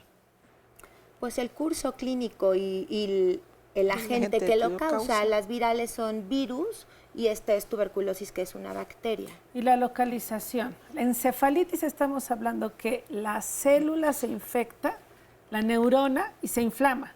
Y la meningitis, lo que tiene esa afección es la meninge, y en forma secundaria se te afecta el cerebro. Y también las secuelas que puede producir. Las virales son dejan menos secuelas. Pero convulsionan mucho. Convulsionan, y te pueden quedar con crisis convulsivas para toda siempre. La vida. Sí. Mi hija tuvo tuberculosis estando embarazada, perdió la glándula mamaria y durante 4 meses recibió tratamiento nada más. ¿Su bebé puede estar afectado? Realmente me llama mucho la atención ese, ¿no? Que haya perdido una mama por tuberculosis. Sí, está raro. Sí, yo creo que hay que revalorar, pero no es lo habitual. No es lo habitual. No es lo habitual. Nosotros tenemos una serie como de 30 casos de tuberculosis de mama. Sí, pero en este caso, ¿qué le podemos decir a la persona que nos está viendo? Lo que pasa que ahí el doctor que la vio ha de haber pensado que era cáncer y por eso le retira la mama. Y después en el análisis histopatológico se dan cuenta que es tuberculosis. ¿Sí? Entonces, eso ha de haber sido lo que sucedió, pero sí debió de haber recibido mínimos 6 No meses sabemos de el caso, tratamiento. desconocemos los datos del caso, pero ¿qué le decimos sobre su bebé, que es el peligro? Pues las tuberculosis de mama generalmente son localizadas. No sabemos que sí fue tuberculosis de mama, no supo ella decir. está refiriendo que tuvo tuberculosis en la mama y que por eso se la... O sea, es un... ¿Pero qué le podemos decir en cuanto a su bebé? No es contagiosa. ¿Pero qué le decimos en cuanto a su bebé? La tuberculosis de mama no es contagiosa. contagiosa. Ok. Pero tiene que llevar el bebé al pediatra y perfecto. darle los antecedentes para que estudien al bebé. Alguien está muy preocupado por los efectos colaterales de los esteroides, los derivados de la cortisona que hemos hablado. Pero es mucho peor el caldo que las albóndigas. Los esteroides se utilizan en muchas enfermedades, lo hemos dicho aquí los lunes, y se trata de bajar la dosis lo más pronto posible para que no haya efectos colaterales. Es muy importante que si te recetan esteroides, los tomes bajo control y supervisión de un médico para saber cómo bajar la dosis, que no se puede suspender de un día a otro tampoco. Los esteroides disminuyen mortalidad y secuelas. Perfecto.